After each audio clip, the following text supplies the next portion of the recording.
ওমা, তুমি কেন আমায় ছেড়ে এভাবে চলে গেলে? আজকে যদি তুমি বেঁচে থাকতে তাহলে আমাকে এত অত্যাচার সহ্য করতে হতো না। বাবা বলতো সৎ মা নাকি ভালো হয়, কিন্তু এই মা তো সারাদিন আমাকে ধরে মারে। তোদের জ্বালায় শান্তি মতো একটু ঘুমোবো, তারও কোনো জো নেই। আমার গাছের নিচে বসে কে এমন কাঁদছিস রে? আজকে যদি তোর ঘাড় মোটকে না খাই তাহলে আমার নামও ডাকিনি শাকচুন্নি না। এখন সৎমা আমাকে বলেছে তাল গাছ থেকে তাল পেড়ে পিঠা বানাতে, কিন্তু আমি তো তালের পিঠা বানাতে জানি না। আর তাল পারবই বা কিভাবে? তাল গাছ তো অনেক উঁচু। সৃষ্টিকর্তা আমাকে একটু সাহায্য করুন, তা না হলে আজকে মা আমাকে মেরেই ফেলবে। হাউ মাউ খাও, মানুষের গন্ধ পাও। এই এখনই আমার সামনে আয়, দেখি তুই কে, এভাবে গাছের নিচে বসে কেন কাঁদছিস? আমাকে ছেড়ে দাও, দয়া করে আমাকে ছেড়ে দাও। আমি আর কখনো তোমাকে বিরক্ত করতে আসবো না। আমি জানতাম না এই গাছে তুমি থাকো। তুই তো আমার কাঁচা ঘুম নষ্ট করে ফেললি। এবার বল শুনি, তোর সমস্যা কি? আর বলো না শাকচুন্নি, আমার ঘরে না সৎমা রয়েছে, সারাদিন শুধু আমার গায়ে হাত তোলে। এখন বলছে তাল গাছ থেকে তাল পেড়ে আনতে আর পিঠা বানাতে। আচ্ছা ঠিক আছে, এটা নিয়ে এত ভাবার কিছু নেই। আমি তোকে তাল পেড়ে এনে দিচ্ছি আর তোকে একটা মন্ত্র শিখিয়ে দিচ্ছি। এটা বললেই তোর পিঠা হয়ে যাবে।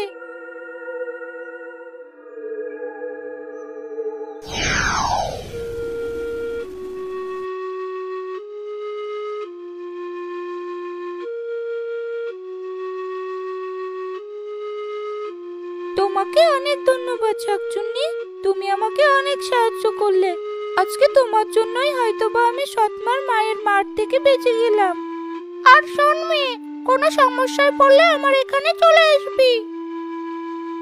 এরপর শাকচুন্নি বাতাসে মিলিয়ে গেল আর মিনা তাল নিয়ে তার বাড়িতে চলে গেল।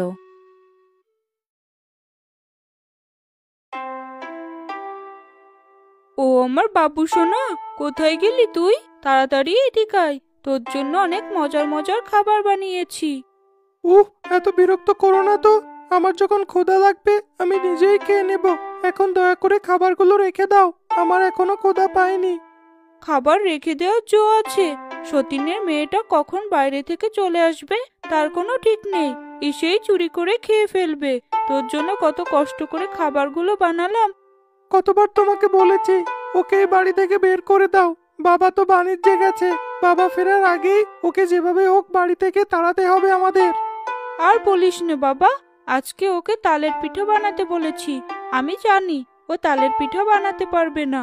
এরপর ওকে এমন মার দেব, দেখবি ভয়ে বাড়ি ছেড়ে পালিয়ে যাবে। এই সুযোগটাই আমরা কাজে লাগাবো।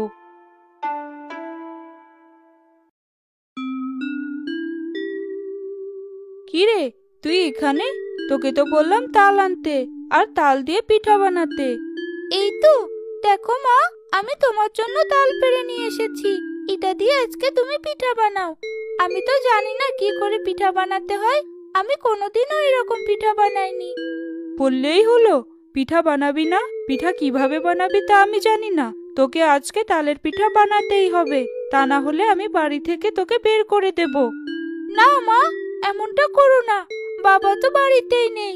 তুমি যদি আমাকে বাড়ি থেকে তাড়িয়ে দাও তাহলে আমি কোথায় যাব বলো? তোমরা ছাড়া আমার তো এই পৃথিবীতে আর কেউ নেই। তালের পিঠা আমি কোনোদিনও বানাইনি। আদিক্ষেতা, পিঠা বানাবি না বললেই হলো। আমি আর একটা কথাও শুনতে চাই না, তোকে পিঠা বানাতেই হবে।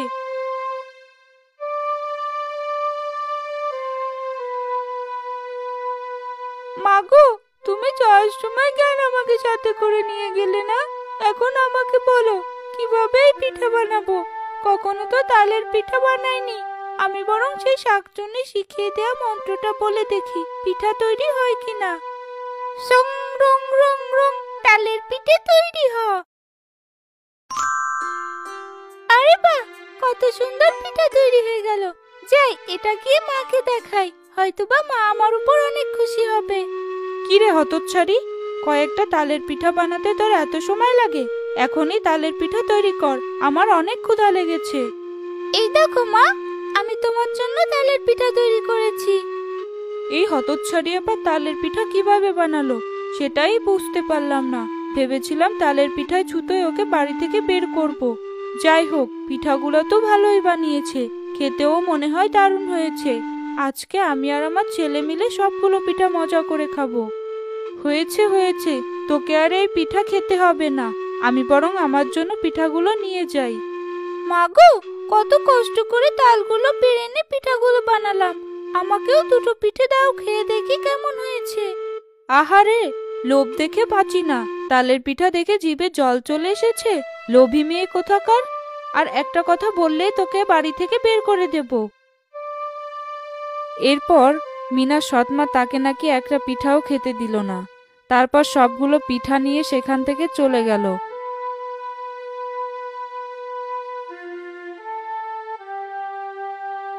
আজকে মা বেঁচে থাকলে আমাকে কত আদর করে পিঠা বানিয়ে খাওয়াতো, আর আমি নিজে পিঠা বানিয়ে নিজেই খেতে পারলাম না।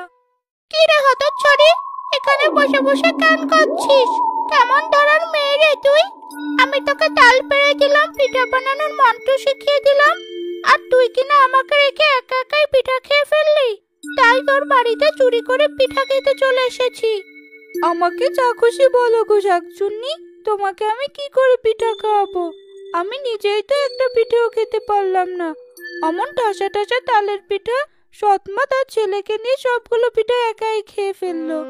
তোর মা তো অনেক খারাপ রে। ঠিক আছে, তারা নিশ্চয়ই পিঠাগুলো কোথাও লুকিয়ে রেখেছে। আমি বরং চুরি করে ওগুলো নিয়ে আসি। এরপর শাকচুন্নি লুকিয়ে লুকিয়ে পিঠাগুলো সেখান থেকে নিয়ে আসলো। তোকে আর কাটতে হবে না। এই দেখ, আমি পিঠাগুলো চুরি করে নিয়ে এসেছি, আর দুজন মিলে বসে বসে খাই। না না, এমন কথা বলো না শাকচুন্নি। চুরি করা জিনিস আমি খেতে পারবো না। আমার সৎমা যদি জানতে পারে তাহলে অনেক মারবে। আরে দূর, তোর সৎমা কিছুই জানতে পারবে না। পিঠাগুলো সবগুলো খেয়েই তুই ঘুমিয়ে পড়বি, আর আমি এখান থেকে চলে যাব। এরপর মিনা আর শাকচুন্নি মিলে তালের পিঠাগুলো বসে বসে খেলো।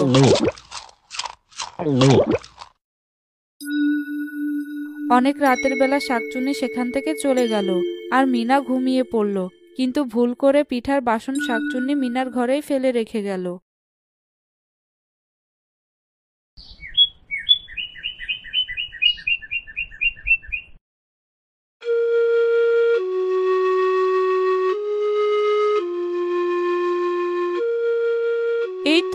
এই তো পিঠার বাসন খুঁজে পেয়েছি। হতচ্ছাড়ি শয়তান মেয়ে, তুই নিজেই পিঠা চুরি করে খেয়েছিস, তাই না? তাই তো বলি পিঠাগুলো রাতে রেখে ঘুমালাম, সকালবেলায় উঠে দেখি পিঠার বাসন নেই। মেরো না, আমাকে মেরো না মা, বড্ড লাগছে। পিঠাগুলো আমি একা খাইনি, শাকচুন্নি এসে পিঠাগুলো খেয়েছে। আরে বাহ, ভালোই তো মিথ্যা কথা বলা শিখে গিয়েছিস। নিজে পিঠা চুরি করে খেয়ে এখন শাকচুন্নির দোষ দিচ্ছিস, তাই না?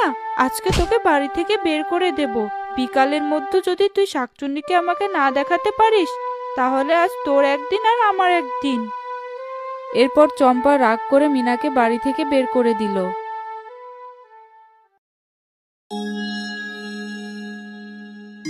ও শাকচুন্নি, কোথায় গেলে? তাড়াতাড়ি এদিকে বসে শুনে যাও কি হয়েছে।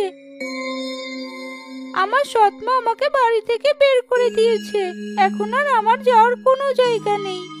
তোকে নিয়ে আর পারি না। তোর সৎমাকে তুই কিছুই বলতে পারিস না? না, এভাবে আর মেনে নেওয়া যাচ্ছে না। আজকে তোর একটা হ্যাস্ত করতেই হবে। সবই আমার পোড়া কপাল। তুমি আর কি করবে শাকচুন্নি? আমার এখন আর এই গাছতলায় থাকা ছাড়া অন্য কোনো উপায় নেই। হ্যাঁ, এখন থেকে তুই এই কাছেই থাকবি, আর আমি তুই সেজে যাব তোর বাড়িতে। তোর মাকে এমন একটা শিক্ষা দেব যে জন্মের মতো সোজা হয়ে যাবে। না না, সৎমা হলেও সে তো আমারই মা, তুমি তার কোনো ক্ষতি করো না। সৎমার জন্য দরদ একবারে উঠলে উঠলে উঠেছে। যখন সৎমা তোকে ঘর ধরে বাড়ি থেকে বের করে দেয়, তখন তো সেই দৌড়েই আমার কাছে আসিস। এরপর শাকচুন্নি মিনার সাথে অনেক রাগারাগি করলো, এবং মিনা সেজে শাকচুন্নি তাদের বাড়িতে চলে গেল। ওই যে মহারানী এলেন, এতক্ষণে তার আসার সময় হয়েছে। সারাদিন ধরে তাকে আমি খুঁজে বেড়াচ্ছি, আর তারপরও তার কোনো হদিশ নেই। এই যে বাড়িতে কাজগুলো ফেলে রেখেছিস, এগুলো কে করবে? তুইও তোর মার মতো মরে আমাকে রেহাই দে। তা তো দিবি না। এত চেঁচাচ্ছ কেন? হ্যাঁ, এত চেঁচানোর কি আছে? তোমার সব কাজ করে দেব, কোনো চিৎকার করবে না। বলি, তোর কথা তো অনেক বেড়েছে দেখছি। আমার উপর চটচট করে কথা বলছিস। যা, এক্ষুনি আমার জন্য রান্না করে নিয়ে আয়। সারাদিন চলে গিয়েছে, আমি কিছুই খাইনি। তোমাকে রান্না করে খাওয়ানোর জন্যই তো এসেছি। আজকে তোমাকে এমন রান্না করে খাওয়াবো, সারা জীবন তোমার মনে থাকবে। এরপর মিনা চলে গেল রান্না করতে। শাকচুন্নি মিনা শেষে তার মার জন্য রান্না করতে লাগলো। ঠিক তখনই সেখানে চম্পা এসে হাজির হয়ে দেখে। কে কে তুমি? তোমার হাতে তো লম্বা লম্বা হলো কিভাবে? না না, তুমি তো মানুষ নও। এখানে কি করে এলে? আর মিনাই বা কোথায় গেল?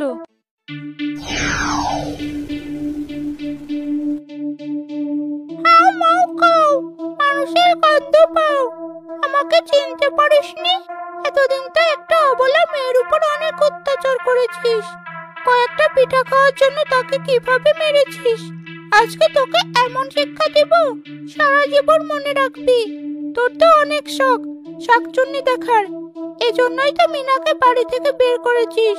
দেখ, আমাকে ভালো করে দেখ, মন দিয়ে আমাকে দেখ। ক্ষমা করে দাও, আমাকে দয়া করে ক্ষমা করে দাও। আমি মিনার উপর আর অত্যাচার করব না।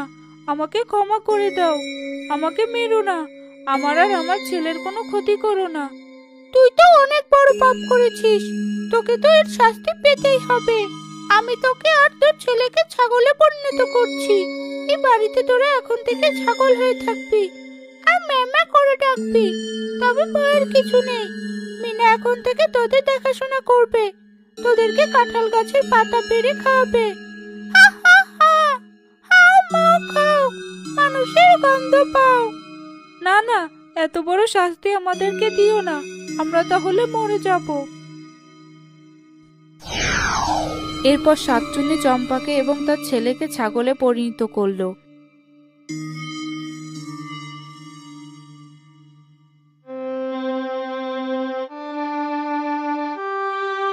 মিনা তার বাড়িতে ফিরে আসলো এবং তার ছাগল মা ভাইয়ের দেখাশোনা করতে লাগলো।